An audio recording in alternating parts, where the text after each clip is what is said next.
ನೋಡಿ ಸ್ನೇಹಿತರೆ, ಇದು ಪಂಚಮುಖಿ ಆಂಜನೇಯ ಸ್ವಾಮಿ ಟೆಂಪಲ್ಲು.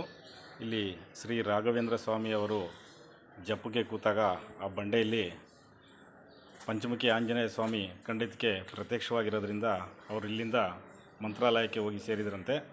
ಆದರೆ ಪಂಚಮುಖಿ ಆಂಜನೇಯ ಸ್ವಾಮಿಯವರು ಆಗಿನ ಕಾಲದಲ್ಲಿ ಕಾಲಿಗೆ ಹಾಕ್ತಿದ್ದಂಥ ಚಪ್ಪಲಿಗಳಿದು. ಆದರೆ ಇವತ್ತಿಗೂ ಆ ಚಪ್ಪಲಿಗೆ ಪೂಜೆ ನಡೀತಾ ಇದೆ.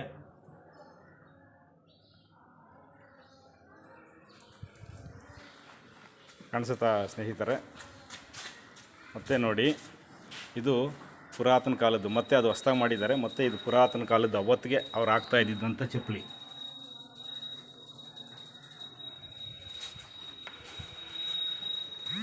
ಇಲ್ಲಿ ತುಂಬಾ ದೊಡ್ಡ ಬಂಡೆ ಇದೆ. ಆ ಗುಂಡಿನ ಕೆಳಗೆ ಕೂತ್ಕೊಂಡು ರಾಘವೇಂದ್ರ ಸ್ವಾಮಿಯವರು ಜಪ ಮಾಡ್ತಾಯಿದ್ರಂತೆ. ಆ ಜಪ ಮಾಡೋ ಟೈಮಲ್ಲಿ ಪಂಚಮುಖಿ ಆಂಜನೇಯ ಸ್ವಾಮಿಯವರು ಪ್ರತ್ಯಕ್ಷವಾಗಿ ಕಂಡ್ರಂತೆ.